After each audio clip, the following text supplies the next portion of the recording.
बिस्मिल्लाहिर्रहमानिर्रहीम ते अस्सलाम वालेकुम। साडे अज दे पंजाबी विलाग चढ़दे ते लहिंदे पंजाब दे नाल जिथे जिथे पूरी दुनिया च पंजाबी जबान बोली ते समझी जाती है, असी उन्हां नूं जी आया कहने आ। नाजरीन, विलॉग तो बनाउणा सी अज जाके लारी अड्डे, क्योंकि बसां दा विलॉग है। देसी बसां ते देसी सवारियां, ये विलॉग है। लेकिन असी लाउणा सी लसण इत्थे थोड़ा जिहा मरब्बे, तो वह हो रहा लेट। नाल ही तुहानूं ये भी दसदे हां कि जिन्हें हाले तक लसण नहीं ना बीजिया, वो बीज लैण, नहीं तो फिर अगे दिन ब दिन लेट ही हो रहा है। तो मैं कि इत्थे हुण मरब्बे ही अज विलॉग कर लैने। अगे हुंदियां सी देसी बसां बैडफोर्ड, हुण तां आ गईयां ने यूटोंग, मास्टर वालियां दी यूटोंग, डाइवो बस आ गई, इनो सीजो, ये पहले दियां आईयां होईयां ने। हुण नवीं जदीद जिहड़ियां यूटोंगा आ गईयां, चाइना दियां होर गड्डियां भी ने, मान एक गड्डी हैगी जर्मन दी, इस तरह दियां। अगे बसां हुंदियां सी बैडफोर्ड राकट ते बैडफोर्ड डब्बा, ते वो पिंडां थावां चों शहर नूं जांदियां हुंदियां सी। बड़ा माहौल हुंदा सी। देसी बसां, देसी सवारियां, दूरों ही ला घंटे बाद आउणी, 1 घंटे तो बाद बस आउंदी सी। ते पहले ही बंदियां ने तैयारी वट लैनी, घंटे बाद वो लंघ गई बस, हुण घंटे बाद आऊगी। वो फिर जाके स्टाप ते खड़े हो जाना। कलिंडर भी वाकफ हुंदे सी सवारियां दे, क्योंकि मुकामी बसां हुंदियां सी, मुकामी कलिंडर हुंदे सी, ते वो माहौल ही अपनाईयत वाला जिहा हुंदा सी। वो कलिंडर ने कहना छेती हथ पाई बशीर, एडी लेट हो गई। बशीर होना ने भी कहना यार तुहानूं तां अग ही लगी हुंदी आ, अपना अशरफ जाना तुसी इत्थे आ नाल आरफ वाले हुंदा ते ला कीती, आ सानू बहा के तुसी फिर मट्ठी कर लैनी। हुंदा इवें ही आ। वो अड्डे दे नेड़े आके ना, जिथों सवारी लैनी होवे, उत्थों एवें 2 किले पिछों ही तत्ती कर लिआउंदे ने बस। हारन ते हथ रखिया, पड़ै हुंदी आउणी, सवारियां चक के फिर अगे मट्ठी कर रखनी। एक पासे 3 वाली सीट, एक पासे 2 वाली सीट, ना एसी ना वेसी ना पक्खा, कुछ नहीं सी हुंदा। बड़ा प्यारा माहौल हुंदा सी। ते बरातां नाल ही ओही बसां जांदियां हुंदियां सी। तुसी जिस तरह मेरे विलॉग दे शुरू दे विच वो बसां वेखियां, उन्हां दे मैं तुहानूं फोटो विखाए, वीडियो विखाइयां, ये हुंदियां सन बसां। अजकल दे बच्चिआं ने नहीं ये वेखियां। शादियां विआहां ते बरातां नाल भी ओही बसां जांदियां हुंदियां सन। किसे दी बरात होनी तो ओही बस बुक कर लैनी, जांजियां ने विच बह जाना, ढोलां वालिआं ने छत ते बह जाना, ते जे विच बहुतियां सवारियां हो गईयां तो फिर नाई दा संदूक भी छत ते ही हुंदा सी, बिद वाला, उन्हें भी छत ते बह जाना। बड़ियां रौनकां ते बड़े माहौल हुंदे सन। उस्ताद होणिआं ने गोडियां ते उत्ते सलवार कीती होनी, ते इंज ला ते ता हुंदी जानी पक्की ते बड़े शुगर लगदे हुंदे सन। मुक गईयां वो बसां, उन्हां दी जगह भी इन्हां रक्शियां ने लै ली।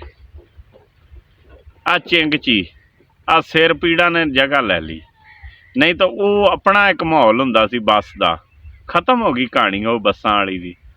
हुण किते है टावां टिल्लियां चलदियां। आ चकवाल वाली साइड ते मैं वेखियां राकटां शाकटां, F16 लिखिया हुंदा सी डड्डू राकट ते। वो ट्रक भी मुक गए देसी, आ लक्कड़ दे ट्रक, वो टुट जाना अगों दा छज्जा जिहा जिहड़ा उत्ते हुंदा सी, जिहदे तरपाल तरपूल पई होनी।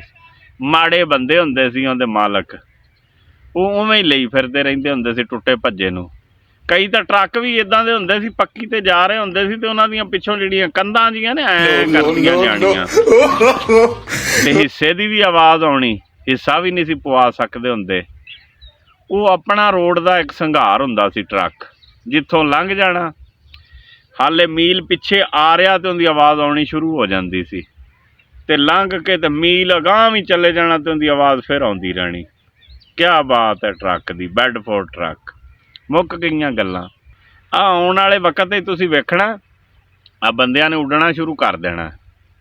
उड्डदे तो हुण भी ने ना जहाज़ दे जरिए, लेकिन नहीं, फिर हर बंदे ने अपने आप उड्डना है। हर बंदे दी कंड मगर कोई मशीन जी होएगी। वलैती मुल्कां दे विच, अंग्रेज़ां दे मुल्कां च, तरक्की याफ्ता मुल्कां दे विच लोग उड्डदे ने, वो पक्खा जिहा कंड मगर बन के। इत्थे फिर सदीक हनीफ होरां ने भी उड्डना है। ਸ਼ਰੀਫ ਨੇ ਵੀ ਉੱਡਣਾ ਹੈ। ਉਹ ਇੱਧਰੋਂ ਕਿਸੇ ਨੇ ਲੰਗੜਾਉਂਦੇ ਨੇ ਆਉਣਾ, ਬੰਦਿਆਂ ਨੇ ਪੁੱਛਣਾ ਕੀ ਹੋਇਆ, ਉਹ ਯਾਰ ਉੱਡਿਆ ਆਉਂਦਾ ਸੀ, ਉੱਧਰ ਮਰੱਬੇ ਗਿਆ ਸਾਂ ਅਤੇ ਉੱਥੋਂ ਉੱਡਿਆ ਅਤੇ ਘਰੇ ਲੈਣਾ ਸੀ, ਇੰਜਣ ਬੰਦ ਹੋ ਗਿਆ, ਉੱਤੋਂ ਡਿੱਗ ਪਿਆ 60 ਕੁ ਫੁੱਟ ਤੋਂ, ਅਤੇ ਆਹ ਲੱਕ ਵਿੱਚ ਸੱਟ ਜੀ ਲੱਗ ਗਈ ਹੈ। ਹੁਣ ਗਿਆ ਸੀ ਡਾਕਟਰ ਕੋਲ, ਉਹਨੇ ਕਿਹਾ ਸੀ ਵੀ ਨੀਵਾਂ ਹੀ ਉੱਡੀ ਹੁਣ ਗਾਂਹ ਤੋਂ। ਬੰਦੇ ਨੇ ਉੱਡਣ ਹੋ ਜਾਣਾ।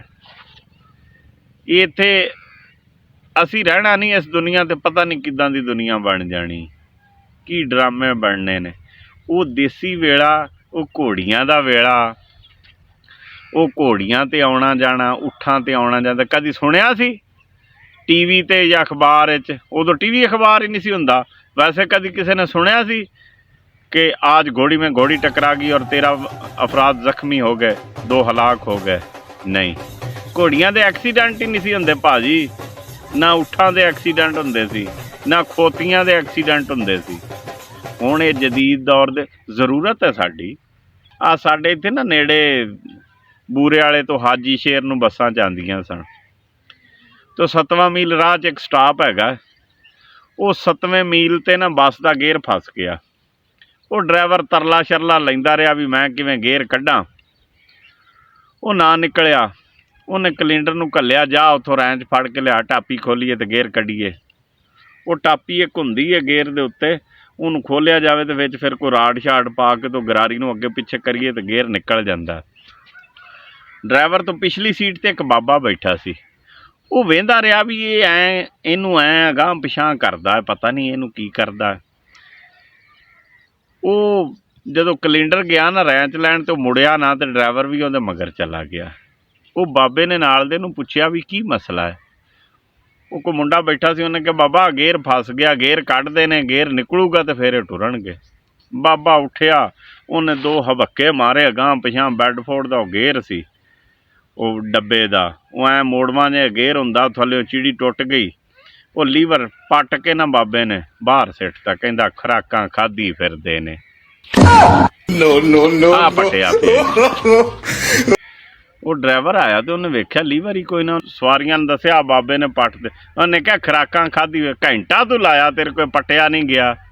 ਉਹ ਪੱਟ ਕੇ ਸਿੱਟਤਾ। ਉਹਨੇ ਕਿਹਾ ਬਾਬਾ ਜੀ ਫਿਰ ਥੱਲੇ ਹੀ ਆ ਜਾਓ, ਹੁਣ ਕੋਈ ਹੋਰ ਹੀ ਹਿਸਾਬ ਲਾਓ ਟਾਂਗੇ ਛਾਂਗੇ ਦਾ, ਇਹ ਤਾਂ ਜਾਂਦੀ ਨਹੀਂ। ਇਹ ਗੇਅਰ ਕੱਢਣ, ਇਹ ਨਹੀਂ ਸੀ ਕਿ ਇਹਨੂੰ ਕੱਢ ਕੇ ਹੀ ਬਾਹਰ ਰੱਖਤਾ। ਗੇਅਰ ਕੱਢਣ, ਗਰਾਰੀ ਫਸੀ ਹੁੰਦੀ, ਉਹਨੂੰ ਹਿਲਾ ਜੁਲਾ ਕੇ ਕੱਢੀਦਾ। ਖੈਰ ਮੁੱਕ ਗਈਆਂ ਉਹ ਗੱਲਾਂ ਅਤੇ ਮੁੱਕਦੀਆਂ ਜਾਣਗੀਆਂ। ਅਸੀਂ ਤੁਹਾਨੂੰ ਉਹ ਗੱਲਾਂ ਦੱਸਦੇ ਰਹਾਂਗੇ ਦੇਸੀ ਵੇਲੇ ਦੀਆਂ। ਕਦੀ ਕਿਸੇ ਖੂਹ ਦੇ ਬਾਰੇ ਦੱਸਤਾ, ਕਦੀ ਕਿਸੇ ਢੱਗਿਆਂ ਦੇ ਬਾਰੇ ਦੱਸਤਾ ਵੀ ਕਿਵੇਂ ਦੀ ਜ਼ਿੰਦਗੀ ਹੁੰਦੀ ਸੀ, ਕਿਵੇਂ ਲੋਕ ਜ਼ਿੰਦਗੀ ਗੁਜ਼ਾਰਦੇ ਸਨ। ਊਠਾਂ ਘੋੜਿਆਂ ਦਾ ਦੌਰ ਕਿਵੇਂ ਸੀ, ਟਾਂਗਿਆਂ ਦਾ ਦੌਰ ਕਿਵੇਂ ਸੀ, ਉਹ ਪੁਰਾਣੇ ਵਕਤਾਂ 'ਚ ਸਫ਼ਰ ਦਾ ਦੌਰ ਕਿਵੇਂ ਸੀ, ਇਹ ਸਾਰਾ ਅਸੀਂ ਤੁਹਾਨੂੰ ਦੱਸਦੇ ਰਹਾਂਗੇ। ਜ਼ਿਮੀਂਦਾਰਾਂ ਕਿਵੇਂ ਲੋਕ ਕਰਦੇ ਹੁੰਦੇ ਸਨ। ਹੁਣ ਤਾਂ ਤੁਸੀਂ ਵੇਖੀ ਜਾਂਦੇ ਨੇ, ਮੌਜੂਦਾ ਦੌਰ ਦੇ ਜਿਹੜੇ ਨੌਜਵਾਨ ਨੇ ਉਹ ਤਾਂ ਵੇਖੀ ਜਾਂਦੇ ਨੇ ਜ਼ਿਮੀਂਦਾਰਾਂ ਕਿਵੇਂ ਹੁੰਦਾ, ਸਫ਼ਰ ਕਿਵੇਂ ਹੁੰਦਾ ਹੈ, ਜਾਂ ਦੁਨੀਆਦਾਰੀ ਕਿਵੇਂ ਚੱਲਦੀ। ਸਾਡਾ ਮਕਸਦ ਹੈ ਪੁਰਾਣੀਆਂ ਗੱਲਾਂ ਤੁਹਾਨੂੰ ਦੱਸਣੀਆਂ, ਵਿੱਚ ਹਸਾਉਣਾ ਹਸੂਣਾ ਵੀ, ਅਤੇ ਬਾਕੀ ਆਪਣਾ ਖਿਆਲ ਰੱਖਿਆ ਜੇ, ਆਪਣੇ ਮਾਂ ਪਿਓ ਦਾ ਵੀ ਖਿਆਲ ਰੱਖਿਆ ਜੇ, ਅਤੇ ਵੱਡੇ ਜਿਹੜੇ ਨੇ ਉਹ ਆਪਦੇ ਬੱਚਿਆਂ ਦਾ ਖਿਆਲ ਰੱਖਿਆ ਜੇ, ਅਤੇ ਰੱਬ ਰਾਖਾ।